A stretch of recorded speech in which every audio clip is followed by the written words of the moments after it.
All right, today I would like to speak to you about get getting rich quick schemes. There's a lot of people out there that are telling you that this and that, and if you follow my secrets and if you do things my ways, you actually are going to be able to get so much money in so little time.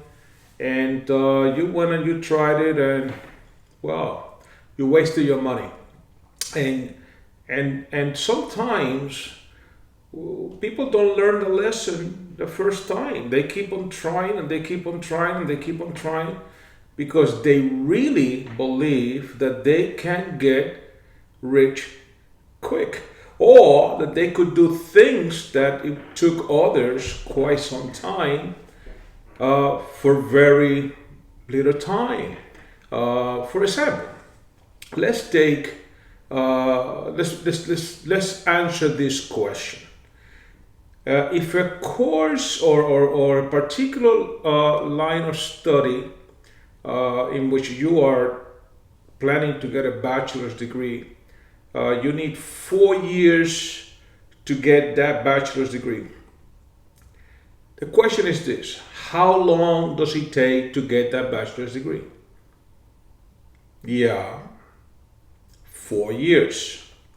Then why is it that you are going to believe someone telling you that they could give you a 4 year bachelor's degree in a 2 weeks crash course? You take this crash course with me and you will know everything that it took me 4 years to know. And someone is going to believe it. And the reality is that no, that's not true. What people need to understand is when someone is telling you the truth. Now, here is the truth.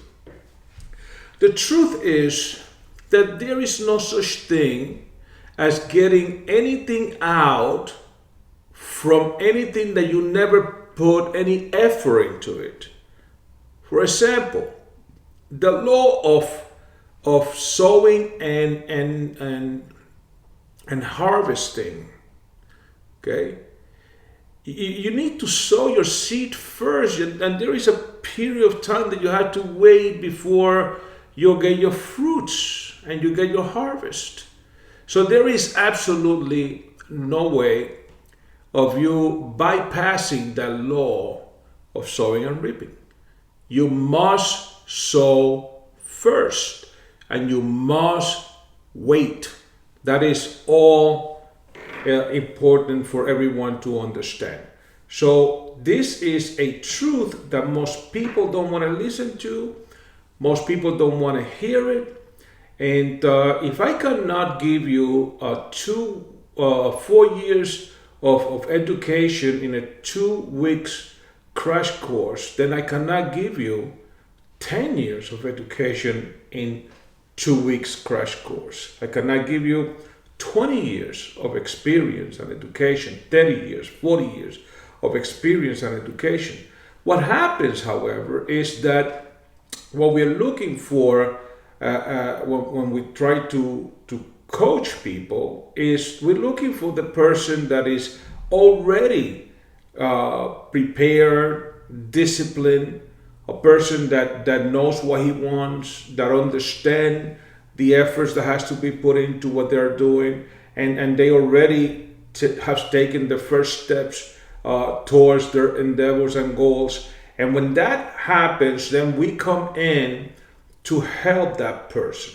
But for someone to try to sit down and say, "Oh, please teach me what you have, teach me what you know, give me everything," and I say, "Well, you have to go to some seminars, you got to go through some workshops, and you had to join a group of people so that we can always improve on what it is that you're doing."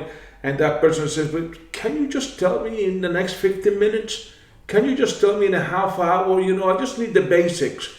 But no, I can't. It is a complete waste of my time, and it is a complete waste of your time. So basically, when someone wants to pay a coach because he wants that person, or a trainer or a teacher, because he believes that that person is going to give them the keys to success immediately, and they are going to be able to do whatever it is that they're going to do overnight. I want to tell that person, just give me your money. You don't need my teaching. If you just want to throw money away that way, give me your money, and we could forget about the teachings, we could forget about the workshops, we could forget about everything. Because even if I did it, you're not going to do anything with it. Because you see, there is a mindset behind the person that is to be successful. There is a mindset, and without that mindset, you will not get anywhere. Now, this is a truth that people don't want to hear. They want to hear that yes, you can do it overnight. Yes, this is quick, and you could make the money. Several years ago, I was in a restaurant, and I was pastoring in New York City, and a fellow pastor, another pastor, another church, was at the same restaurant sitting down with another young man, and all of a sudden he called me over and he says, I have an opportunity for you that is beyond anything that you could imagine. And he said, I am going to bring some people to my church that they are basically promising that they have the know-how, and they have their insight, the government agencies that will provide my church and your church with $1.5 million or $2 million, $3 million in grants. And he says that it's very easy to get them, and they're coming to my church next week, and I'm inviting you to be there so that you could take advantage of this. I looked at both of them and I said, no, that's not going to happen. Those people are con artists. They are going to go to your church. They are going to ask your church for money with the promise that they could get them something bigger and greater, and they're going to walk away with your money, and you're never going to see them again. And the pastor friend, the one that was sitting with him, looked at me and he says, oh, you man of little faith, you have no faith. This is what's wrong with pastors today. This is what's wrong with people today. You can never believe. And I said, well, I'll tell you what. I'm going to go there. I will be in your church on next week, and I will sit down and I will listen to everything. And then after you discover what I am telling you, that is a scheme, that is not true, that they are deceiving you, that they are willing to deceive people in order to make, the only people making fast money is them by getting to your church and giving you some story that is not true. And that's exactly what happened when I went there on that week, and the people that were there, I came at exactly the time when the person was asking the small group of people that were there to give them a special offering, and in order to seed an offering into what the big harvest that they were going to get. But literally, this is a wrong application. This is the wrong application of the law of sowing and reaping. Absolutely incorrect. This is them telling these people, you give me some money now so that you could get that big money later that we're going to get for you. And I was sitting there, and the pastor that invited me was looking at me, and he was very concerned. And we all realized that the deception was coming out, and people were already understanding what was going on. None of the people, or at least very little of the people that were there, actually gave them money, and they were upset. They were very upset that they wouldn't do this, and they were kind of chastising the group of people rather than bringing a good information to the rest. And there was one particular man among the team of people that came to speak and bring this program to the church. And I was looking at that man and I realized that he was a very good, decent man. And he was talking about money that was given to a church that he belongs to somewhere in California, and that he was part of the team that had received the grants. And I knew that he understood exactly what that was all about. So I decided to wait for a break, and I went to see him in the back, and I said, "Sir, I just want to let you know that I am into I do get grants for different programs and community programs here in the city of New York, and I have been very successful at getting those grants. And what these people are talking about is not true, but what you're talking about is true. However, what I am so puzzled as to why you are with them, because you are the one providing the influence that makes them that allows them to deceive the people, when in reality you shouldn't be there. You shouldn't be part of this team." And he looked at me and, very embarrassed, he put his head down and he says, "When I teamed up with them, I thought they were a different type of people. And here we are, and I'm sitting with you guys and I'm listening to what they're doing, and I am completely embarrassed." And he says, "This is the very last time that I'm going to be with them. I am going to go take an airplane. I'm going to go back to my place, to where I am, and I am going to ask God to forgive me for ever believing on someone, on people like this." So, making a long story short, the next day, the pastor went to meet with them, and so in some hotel, and the pastor said, "Okay, so you want me to provide you with? You say you're going to provide me with $1.5 million in grants because you do know, you have the know-how, and what is it that is needed to do this?" And the people began by asking him for over $2,000 down deposit so that they could start working on his behalf. And he says, "Oh wow, Ed Malave was right. He was definitely telling us, be careful with these people. These are scammers, and these are people that will always sell you something that is not real, it's not true." And basically, he walked out from that hotel room, walked away from there. And then the gentleman that was with him came over to my church and said to me, "We should have listened to you. And now I realize that I accuse you of being a man of little faith, but I really want to know what you know," he said. "I really want to understand how you were able to know that they were scammers and they were wrong and they were doing the wrong thing." And I gave them a very simple rule. Simple. First of all, I do know how to ask for grants from government. So I know that it doesn't work the way that they are working it. And when someone wants to help you out in any way, form, or fashion, especially when you're doing community work, they're not there looking for you to get your money. They are there to help you out, to support you, and to bring the resources to you because you are really helping the community. So when someone comes in trying to get something out of you before they could give you something, and when they bring this idea that they want to give you some grants so that you could put money in your pocket, when that is absolutely not true.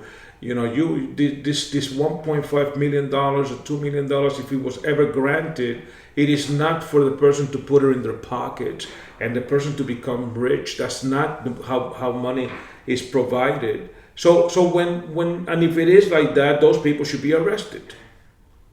They should be arrested.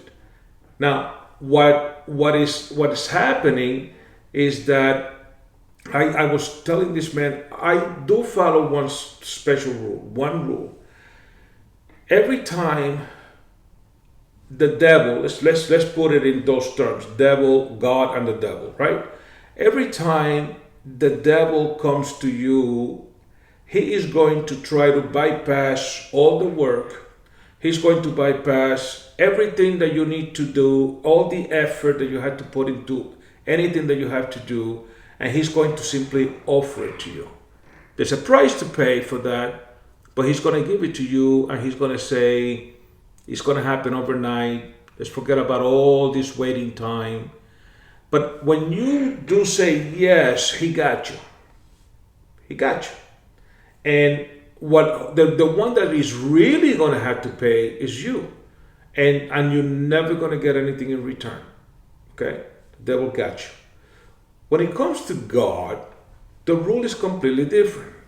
The rule says, sit down and wait. What do you mean? Sit down and wait. Things don't just happen overnight. And when you are waiting, you should be waiting. Okay, like a waiter, waiting, working, preparing yourself, doing what you're supposed to do, so that you become ready for that day when things are going to come into your hands. So let's forget about these get rich schemes that everybody wants to get into, and let's start working hard and working steady, and do not leave for tomorrow what you could do today. You know, a lot of people don't understand that concept. That concept was actually said by Jesus Christ himself. And basically what it is that every there is so much that has to be done in every day. Every day is going to bring its own set of problems and worries. So when you leave something for tomorrow that you should have done today, what you are doing is you are compounding and compounding and compounding. Then finally, when you decide to do it, there's so much to do, you cannot do it. You know, and that's the problem with a lot of people, is that they leave it for tomorrow what they could do today. Let's get ready, let's prepare, let's study, let's discipline ourselves, let's do what we're supposed to do. Because what we do today is going to secure and guarantee a today that is in the future. Now think about your future. See, first of all, I want to tell you that we are traveling through time. You see, some people think that time is passing, but when time is not passing, time is still. Time never moves. The people that moves is us. For example, before I was born in September 17, 1960, and before I was born, that date was set. It's set in the calendar. That date is coming. So basically, before that, my parents were struggling through that time. And then when they get to September 17, that's when I'm born.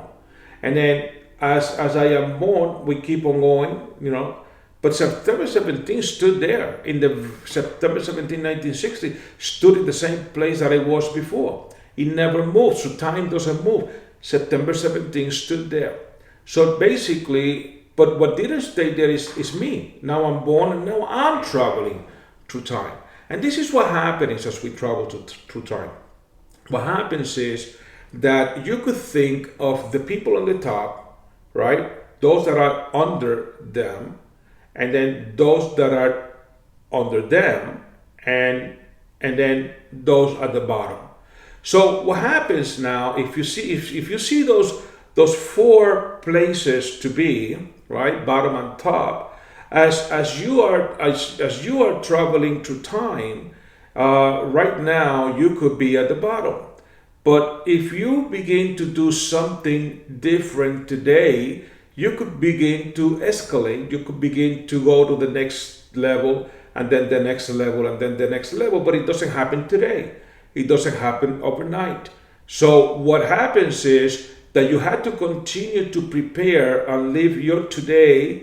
And as you're living in your today, right, and you are preparing, there's going to be a tomorrow where instead of you being at the bottom, you're going to be on the next level. And then if you continue to discipline yourself and prepare and study and learn, then there's going to be another day that is already in the calendar, that is not moving from there. But when you reach that day, you're going to be at the next level. And then finally, at some point, you will be at the top. And that is how we grow and excel in life. And the things that we ought to do today, we cannot leave it for tomorrow, because if you leave it for tomorrow and it continues, then 10 years from now, which is already in the calendar, you could go into your calendar and see what's going to happen 10 years from now. Today is the 30th, and if today is the 30th of July, go 10 years from now, and let's make it 2031, July 30th, 2031, and then are you going to be at a higher level than you are right now? Where, yes, if you do something today, but if you don't do anything today, and you basically believe in this get rich fast schemes, and that's what you look for, 10 years from now, you are going to be at the bottom. You are not going to go anywhere. But if you don't believe in that, and you believe in yourself, and you put effort into what you can do, and your talent and your gift, and you develop yourself, then that's a different story now. Because 10 years from now, you could be right at the top. Ahmed Malabi. See you next time.